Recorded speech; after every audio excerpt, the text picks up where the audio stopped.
Hare Krishna. Namaste. Chapter 4, which is entitled as Jnana Yoga. Sloka 28.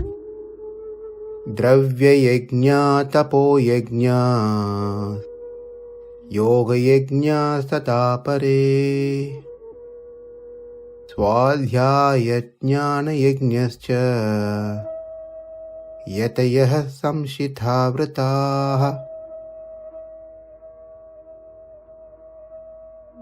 The reason we can consider yoga here as pilgrimage, because it says yoga-yajñā, so how can we say this as traveling to Tirtha-yatra? And I'm making a Tirtha-yatra pilgrimage. Because yoga samyoga praptihi, attaining, which means yoga means samyoga praptihi, to attain something. Attaining is through reaching the holy places and so forth. So therefore, this can be very well taken as pilgrimage to the holy places. If we stay with the context, another reason we can take this as pilgrimage to holy places, sacred places, is if we stick on to the context of the subject that we have been discussing. That is, we have been discussing varieties of karma yoga. So, various kinds of karma yoga. Therefore, the word yoga has to be interpreted as tirtha prapti, pilgrimage to the holy place, will make sense here rather than having any other meaning to it. This is just to say that it's one kind of sacrifice within karma yoga. So just as note that this yoga-yajñā can be considered as pilgrimage to the sacred places, or it can be taken as the actual Ashtanga yoga. Next, svādhyāya-yajñā.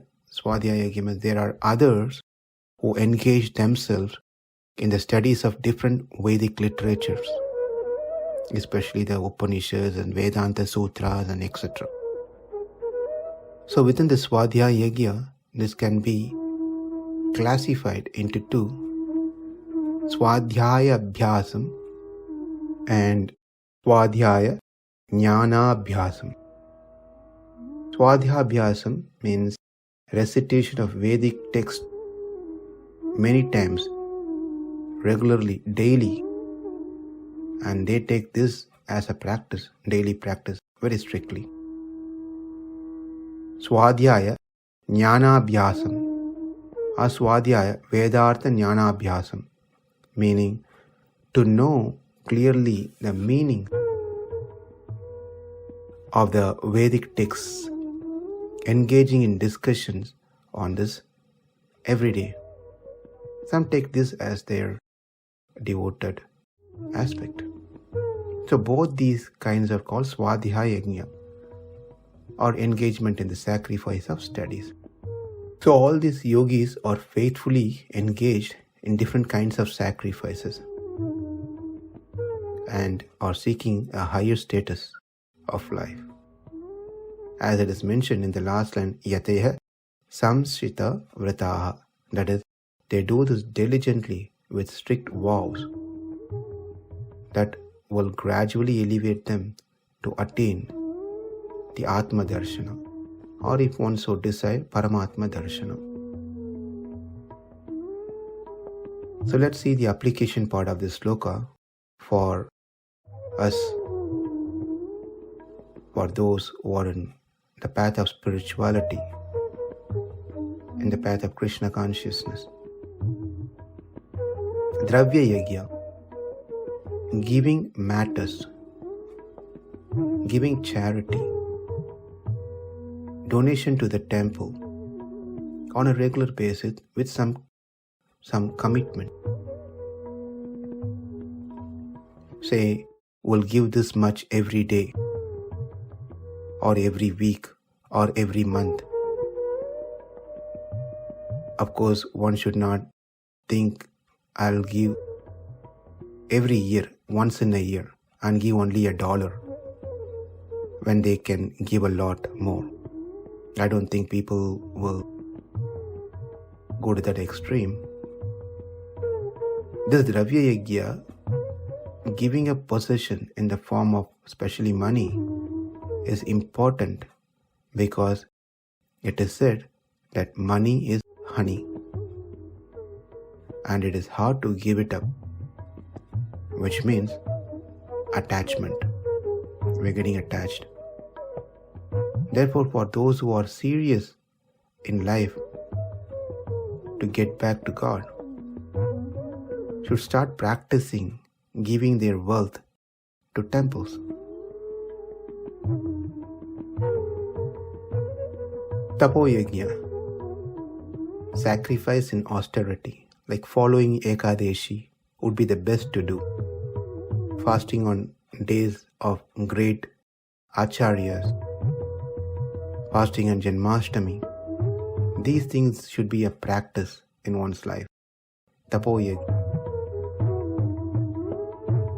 Yoga-yajñā, pilgrimage to sacred places, hermitages, etc. Make sure we travel to holy places in India. If it is not possible to travel to India, then at least within wherever one lives, visiting the temples that holds the retreats and other spiritual programs. This can be added to their schedule. But whenever possible, one should attempt or certainly try to make visit to holy places in India, say Vrindavan, Mathura, Ayodhya, so forth. Because the Lord has personally appeared there and did their pastimes, his pastimes.